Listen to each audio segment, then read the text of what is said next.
Welcome to Out is Through, a podcast about living a meaningful life in difficult times. I'm Larry Lariosa, and I'm a life coach and licensed marriage and family therapist. In these uncertain times, maintaining a sense of well-being and purpose feels more challenging, yet more important than ever. In this podcast, I'll feature guests who have used their life experience, passion, and creativity to find personal meaning and deeper connection. As the saying goes, the only way out is through. And I hope these conversations help inspire you to live life to its fullest. So thanks for tuning in, and enjoy the episode. Hello and welcome to this episode of Out is Through, Living a Meaningful Life During Difficult Times. My name is Larry Lariosa, your host, and I'm so excited to bring you this episode featuring someone I know through a monthly gathering that I go to, the Austronesian Gathering here in Oakland, and they are Laon Canabe. Laon is a Bisaya Indigenous artist, tattoo artist, community organizer, culture bearer, and founder of Baranggay Oakland and Austronesian Gathering. And before we get started with the episode, I want to give my audience some definitions because you may not know all the terms we're referring to. That's okay. I am still learning these terms. So maybe I will share what I know and let Laon fill with more detail. So let's just start with Baranggay Oakland. Baranggay Oakland is an Oakland-based community and collective with the mission of supporting global Indigenous consciousness within urban communities and connecting people to their Austronesian heritage. Austronesian gatherings are a time and a place for Austronesian people to gather, share stories and ancestral foods. This is the gathering that I go to. And then we have the definition of Austronesian. So Austronesian people are part of a language family indigenous to Southeast Asia and the Pacific Islands. So we can think of Taiwan, the Philippines, Hawaii, New Guinea, Madagascar, all have Austronesian languages in common. And then Bisayan, also known as Visayan, refers to a group of islands and identities in the Philippines who speak Austronesian languages. There will also be some helpful links in the description box. And let's get the interview started. I want to introduce Laon Canabe. Thanks for having me, Larry. You're welcome. Well, I am excited to have you on this podcast. And first, I want to ask you, this is just a question I'm asking everybody. We're in really uncertain times. And so my first question is just, how are you doing? How are you doing in these times? Oh man, thanks for asking. Gosh, it's been, aside from what's happening in the world, it's been a lot of grief, to be honest. Like the last 3 or 4 years, I've been managing a lot of loss from family and friends. I'm so sorry to hear about your losses. Grief is a hard one, especially when we're dealing with so much already. It's true. Yeah. But it's a reminder. There's really I get kind of shut in sometimes. I tend to shut myself off from the world a bit, and learning having these losses and thinking about how sometimes I let things slip away, my connection. So it reminds me to really hold my people closer. I mean, that's so interesting because in Barangay, my experience of you is someone that brings people together. Like you never let one of these events go by. And even if you're not in town, you make sure there's coverage for it. And there's something about even like fighting that urge to withdraw that I think is inspiring, because I think a lot of us sometimes just want to stay in bed. Yeah. I feel like any kind of change needs consistency. That's like, I think, a very important value that I hold is we need something solid to hold on to. I guess in some shape or form, I push through some of the things that I have no energy for or don't have the capacity for, and I really put that into like my ability of organizing because I don't think it has to be that way. I hope that eventually my organizing will improve that we can support each other to be able to keep the light going, you know. Um, and I feel like it's the growing pains of organizing in a small group and with all of us low capacity that, you know, things like that happen. But I'm hoping that it doesn't have to. Like we can all step out and step in when needed. And I just take it as like a something that has to happen in the beginning. Maybe we can start with your life story, where it started, and your journey to activism. Yeah, no, there's a lot there that really kind of informed me in a way that got me to this point. I guess kind of trying to figure out like what is a good thing to share because there's a lot there. Yeah, maybe we could just start with where were you born? Yeah, that's a good place to start. Um, so I was born in a small village called Loksoon in Biliran, Visayas, Philippines.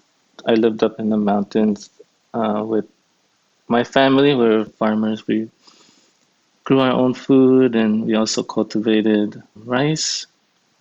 We harvest coconuts, corn, sweet potatoes. We definitely like provided for ourselves. We were part of feudalism. Feudalism is like you work the land but you don't own the land. You work there to live there kind of thing. So it's kind of like indentured servitude. Yeah, I was raised by my two grandparents. They were both healers in our community. My grandma Segunda being an herbalist, and she did all kinds of stuff. Well, you would call her like she has a lot of skills around animal husbandry. She bred animals, and she also did surgeries on them too. And she was also a farmer, so we did a lot of farming. I think that back then you kind of have to know how to do a lot of stuff for yourself, you know. There isn't really a lot of people that are selling services. Our communities were mostly like a barter culture, so exchange skills for some of the goods that we have. And that experience growing up, how do you think that shaped you and what you do now? It gave me a sense that there are classes, you know. I didn't think of the word at the time, but it felt like there was like a barrier between me and the people that lives in larger houses or like houses that's not made of coconut leaves and I felt that like I felt that in the society, and so I don't know, I felt a lot of shame around my background, where my family is, who my family are, who I was, you know. I felt a lot of shame around being a farm worker, you know, shame around living off the land and the clothes I wear and things like that. I love my family and I love how I grew up. I get a sense that I wasn't accepted for who I was. By your family or by the greater community? I feel like by the greater community, but that could have also been a feeling of abandonment because my mother left me when I was 4 years old and left my sister and I with my grandparents. So I've always kind of struggled with feeling acceptance in general, you know. Yeah. And can you share a little bit about what that transition was like when you moved to the States? How did I get to the States, right? That's the question, because I was living in a farm and there was a point in my life where I was able to meet my mom, I think, for the first time. Well, she's been gone for some time now, and I was 7 years old, I think, at the time. My mom would send us these recordings on a tape, send us little voice tapes. I would get a chance to talk to her. We would travel to Biliran, which is like maybe a day or two away, to talk to her on the phone. Yeah, like eventually we were able to connect with her and I was able to go see her for about a month in Angeles City, Pampanga. Then I actually experienced an earthquake while I was in Pampanga, and then I left back to my village. And maybe like a little after that, there was a eruption in Mount Pinatubo. What year was that? Oh gosh, sometime in the 90s, I think. So yeah, the eruption of Mount Pinatubo really impacted the Kapampangan people in Pampanga, and the whole Angeles city was covered in ash. And I don't know, like all that area was like unrecognizable. Every house was buried in sand. Well, the result of that is my mom became a refugee, and she was a refugee to the United States. She was with my stepdad at the time, who was in the U.S. military. Many years and struggles later, I ended up in the United States. I actually didn't end up in the United States at first. I landed in Japan. I stayed there.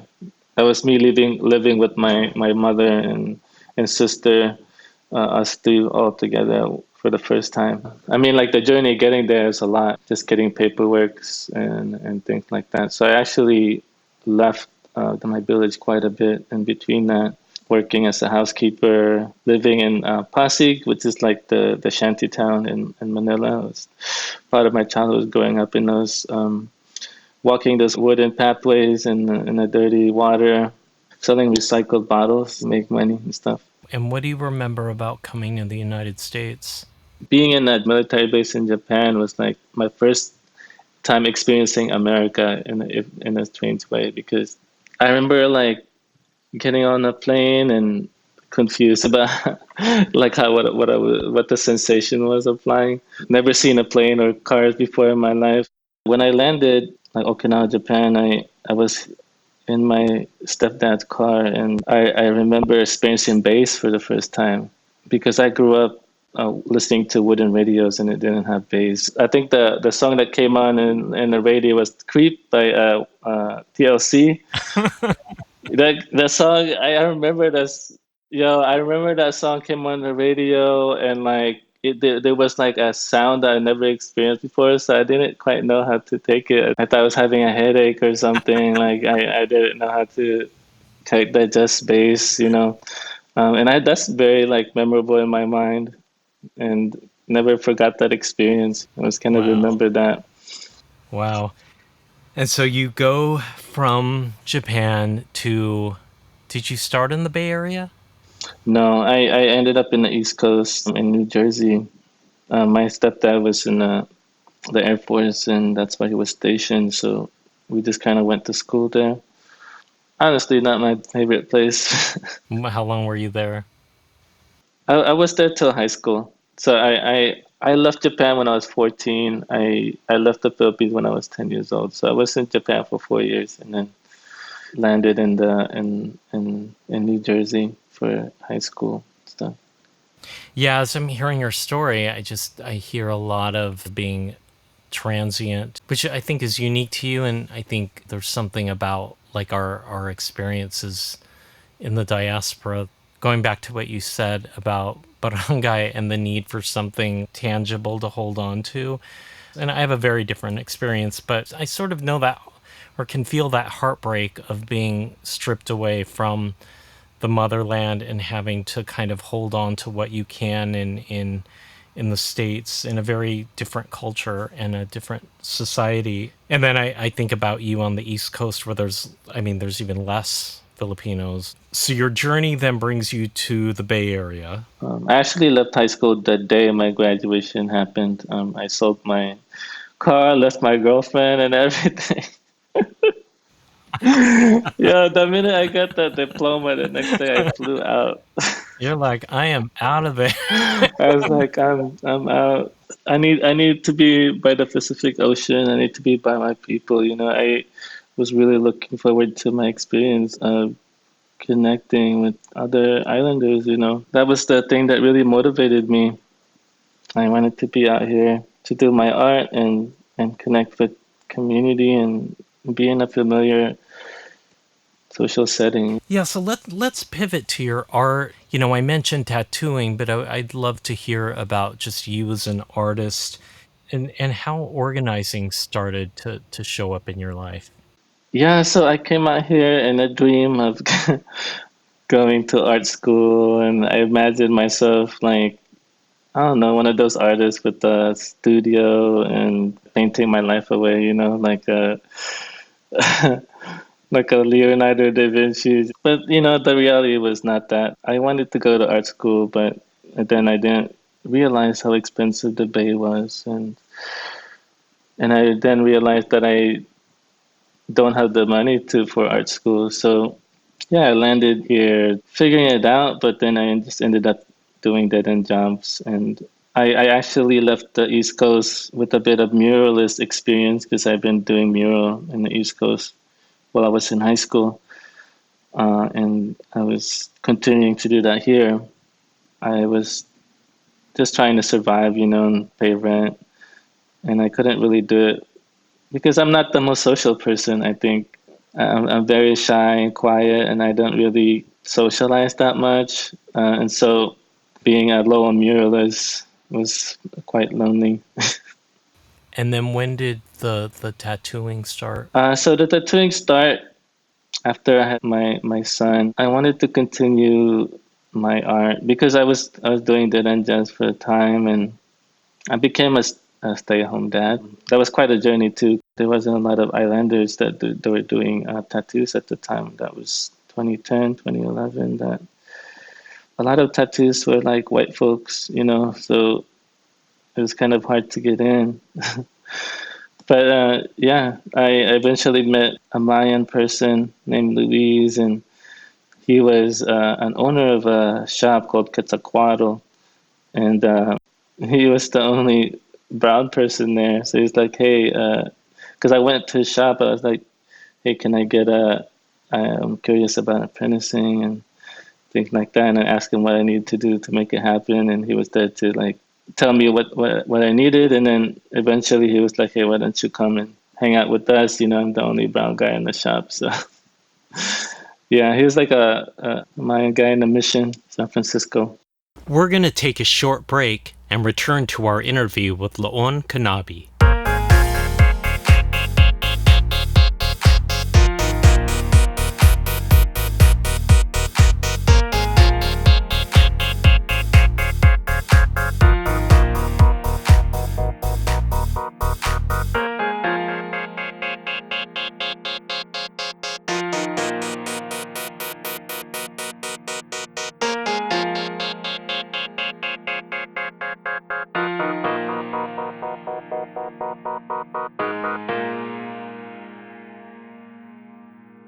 I'm curious where the relationship between art and tattooing and then your work around organizing came together. When I was working with Luis, my Mayan mentor, he was working a lot with the local community in the mission district. A lot of them are like from Mexico or like Central America. So a lot of his work was indigenous art, Mayan and Aztec indigenous art. So I was really like just captivated by the stuff that he was doing. I started to explore indigenous art.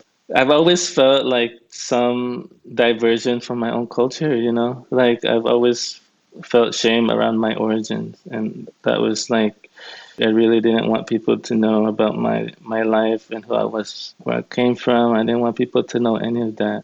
I didn't like my skin. I didn't like the way I looked.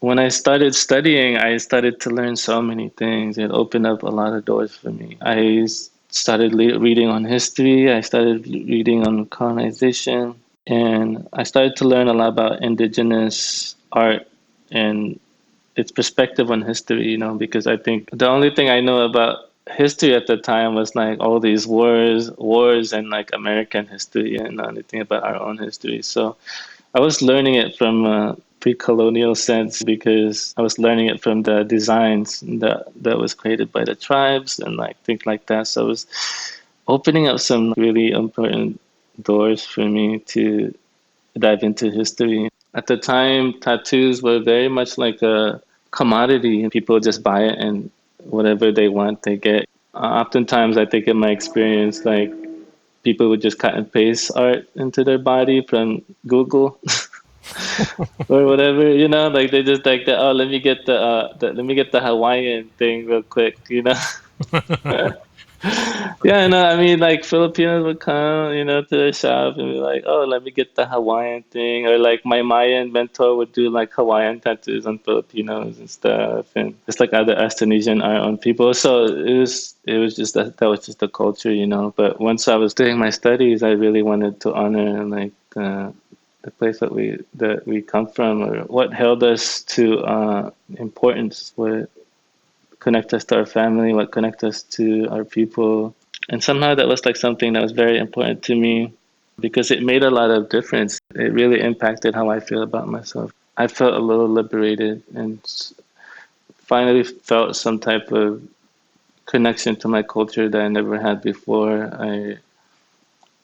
I was feeling some pride. I was feeling like, wow, like I didn't know this about people, and that really helped me out. That helped me out with my self esteem and uh, how it made me feel in terms of like not loving myself. I think that's what it was. It made me find self love in some way that I never had before.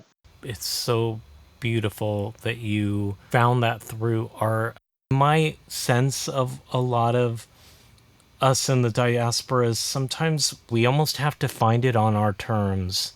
People don't talk about it at all, and we have to look for it because nobody, mainstream history or media, never talks about it. And so I think something we share is that you found it on your terms. And I hear that from a lot of other people, like whether it's art or music, whether it's a family history, but it's something that I think when we're ready to take in, we naturally do. And maybe this is a good pivot into the work you do with Austronesian Gathering and Barangay. And maybe for the listeners who aren't familiar with those terms, if you wouldn't mind defining those and why we call it Austronesian Gathering.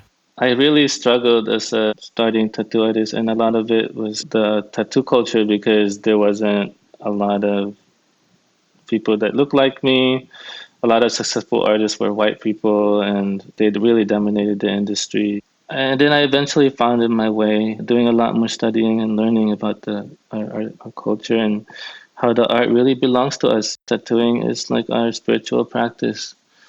It was a very important part of our society pre-colonially, and it really made it like an important part of my journey because it was my way of learning and it was my way of teaching also. So I started to really align myself with indigenous movements because I felt like my art, my people's art, our art needs to contribute to like indigenous struggles. So yeah, I started to do a lot of mutual aid, and I was just feeling like, man, I wish I could talk to my folks about all the things that I'm learning. I felt like I was holding on to a lot of these discoveries of art and history that I wish I was having conversations. And this is like many years into the process, learning and realizing, man, I want to talk about the stuff that I learned to folks. And through doing like a lot of mutual aid work, I eventually started to do events called Joyous Resistance to reach out to more people in terms of supporting Indigenous work and struggles. I met a lot of folks that eventually became part of Barangay. And what's that, 2020, 2021?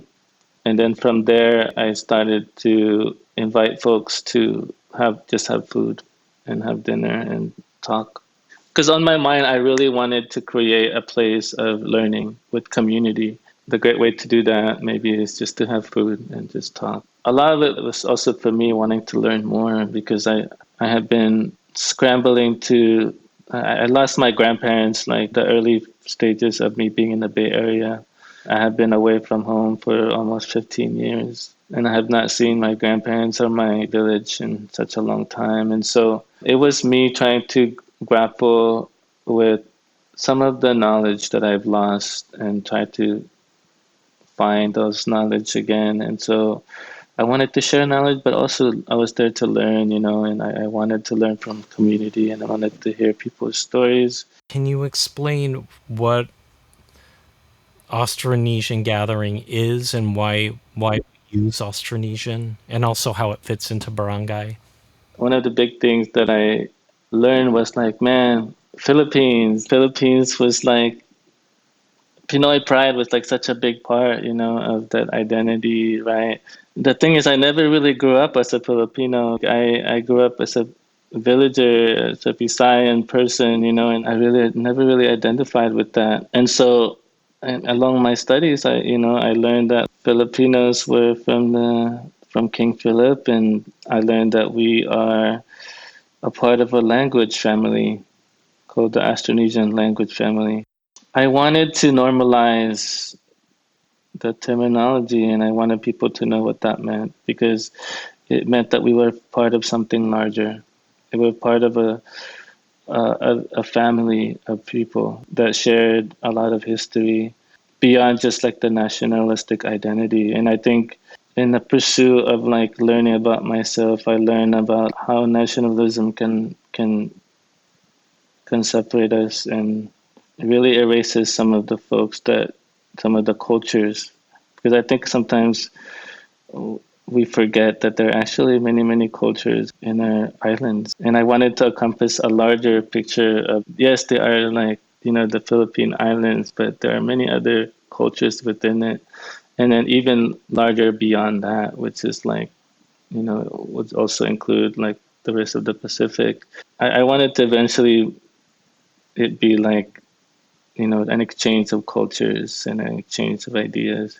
And I think that that would get a better picture of who we really are. Yeah, I mean, to your point about shame and pride, I think that when we dilute or when we erase the cultures and we're represented by a big banner, it separates.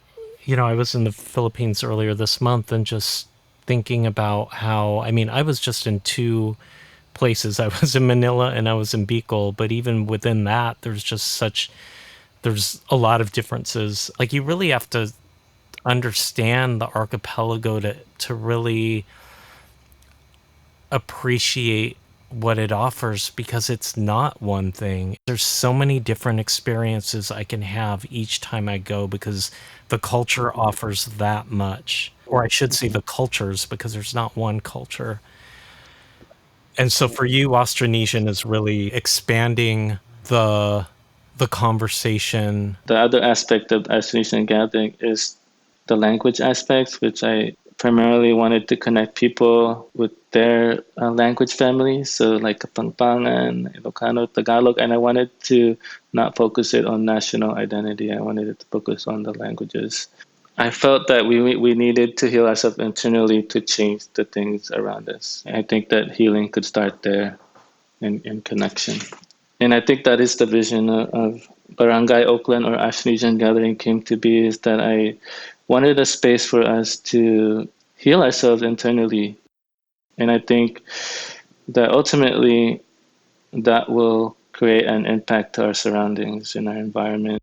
And then, just for clarity, Barangay is the overarching collective, and then within that sits Austronesian Gathering, but other programs that we're trying to put together.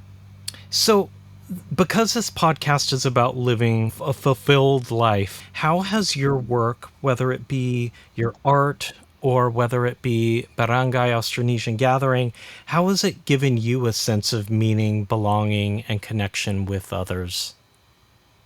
That's such a great question. For me, it really made me feel like I'm a part of a family, and I think um, I've lived on my own, and well, at least I felt like on my own for in the Bay Area for a good amount of time, and I've been searching for a sense of community. I grew up in a very small village, but it was very also tight knit, and I've never felt I've never felt like so alone in America.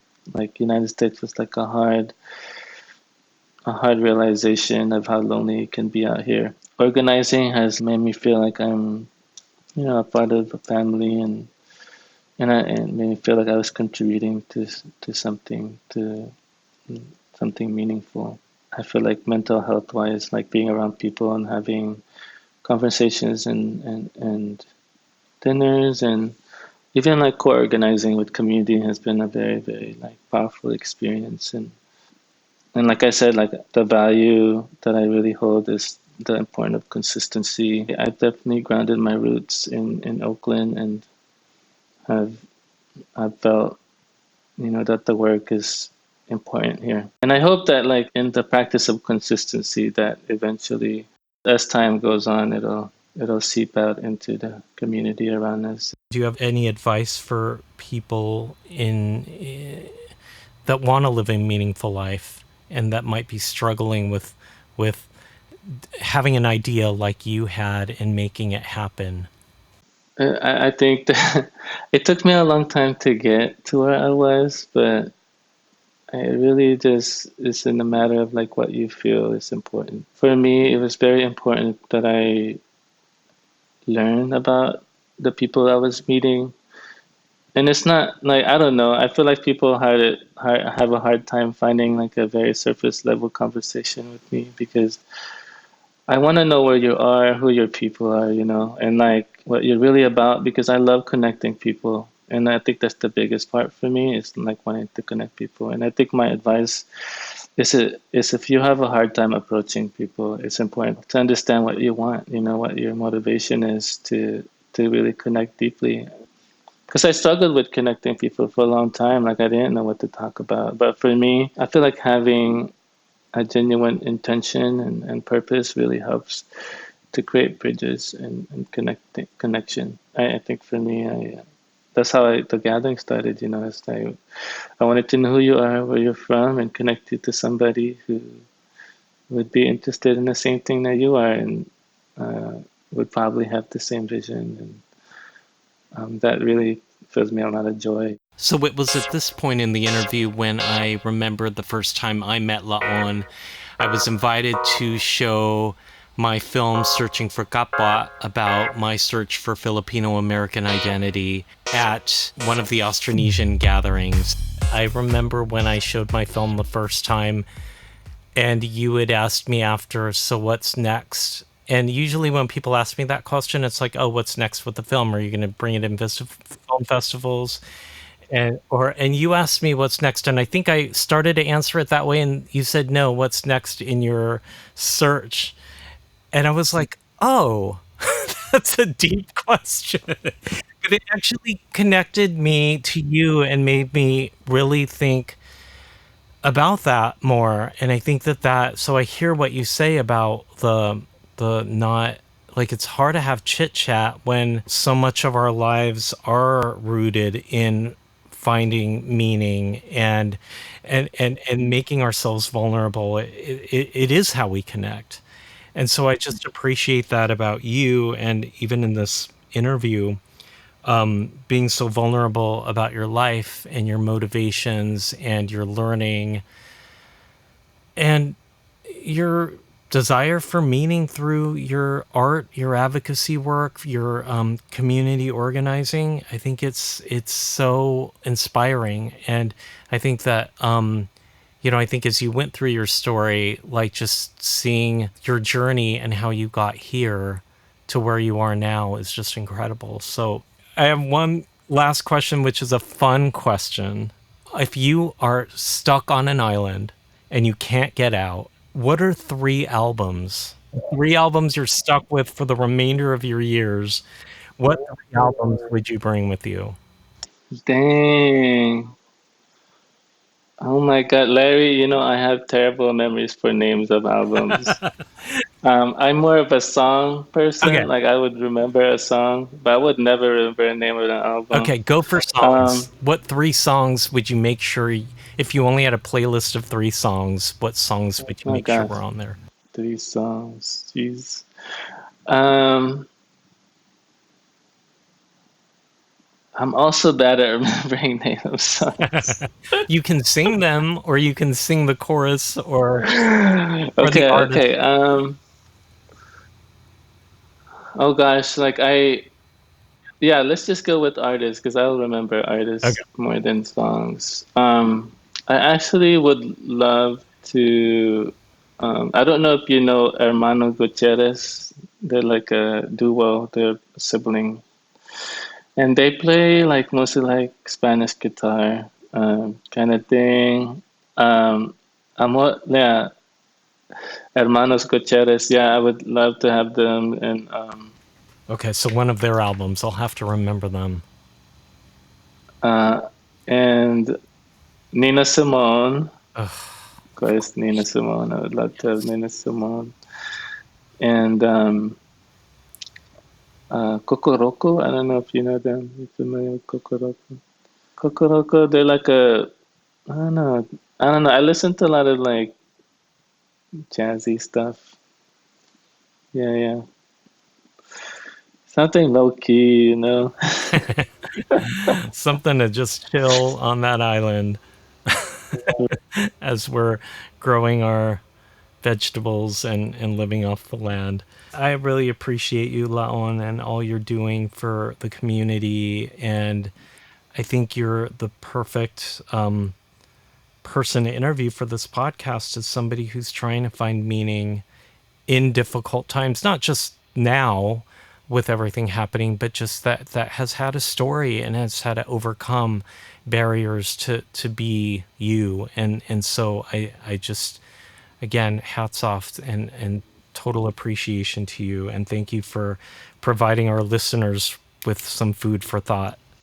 Thanks, Larry. And I really appreciate being in this conversation with you. I feel like we haven't really gotten a chance to do that, you know.